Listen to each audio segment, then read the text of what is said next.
6,000 రూపాయలు ఇవ్వాలండి. మరి అలాంటిది మన వికలాంగుల పట్ల సానుకూల దృక్పథంతో మన పడుతున్న కష్టాన్ని దృష్టిలో పెట్టుకొని 6,000 రూపాయలు ప్రభుత్వ అధికారంలోకి రాగానే వికలాంగులు కాబట్టి మరి తెలుగుదేశం పార్టీ సానుభూతి పరులంతా ఈరోజు ఈ కార్యక్రమం చేసి ఈ ప్రభుత్వం ఈ తెలుగుదేశం ప్రభుత్వం అధికారంలోకి రావడానికి దాని గురించి కొన్ని విషయాలు మాట్లాడుకుంటూ ఈ కార్యక్రమం పెట్టడం జరిగింది.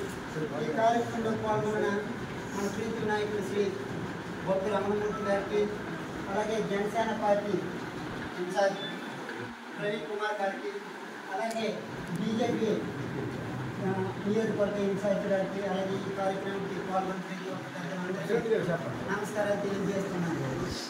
మరి 2014 నుండి 2019 వరకు మరి తెలుగుదేశం ప్రభుత్వం హయాంలో వికలాంగులకి సకలాంగులకు ప్రత్యేకమైన గుర్తింపు ఉండేది.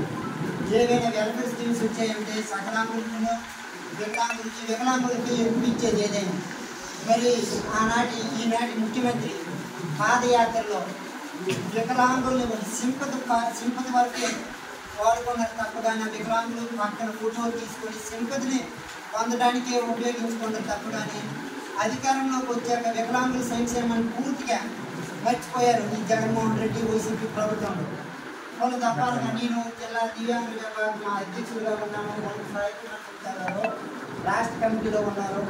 మేము కూడా మన పార్టీ తరఫున లోకేష్ బాబు గారికి విశాఖపట్నం పాదయాత్ర ముగింపులో కానీ నరసింహపేట వచ్చేటప్పుడు కానీ మా వికలాంగుల సమస్య మన రామమూర్తి గారి ద్వారా ఎంపీ గారి ద్వారా రిప్రజెంటేషన్ ఇచ్చి ఎన్నికల మేనిఫెస్టో కమిటీలోకి మా సమస్యని పంపించి ఎన్నికల మేనిఫెస్టో కమిటీలోకి ఇచ్చి మా సమస్య పరిష్కరించడానికి మరి విశ్వాసాలు కూడా ఇవ్వడం జరిగింది. మరి అలాగే నిన్న నేటి వైఎస్ఆర్ ప్రభుత్వంలోన వికలాంగులకు అనేది పూర్తిగా అన్యాయం జరిగింది. మరి రేపు మన తెలుగుదేశం ప్రభుత్వం అధికారంలో రాగానే వికలాంగులకు 6,000 రూపాయలు పెన్షనే కాకుండా వికలాంగుల సమస్య లేని ఇల్లు ఉండదు, పరిష్కారం లేని సమస్య ఉండదు. బంధాలు గొప్పవి, బాధలు చిన్నవి. మీ సమస్యని మేము పరిష్కరిస్తాం. రండి మాట్లాడుకుందాం.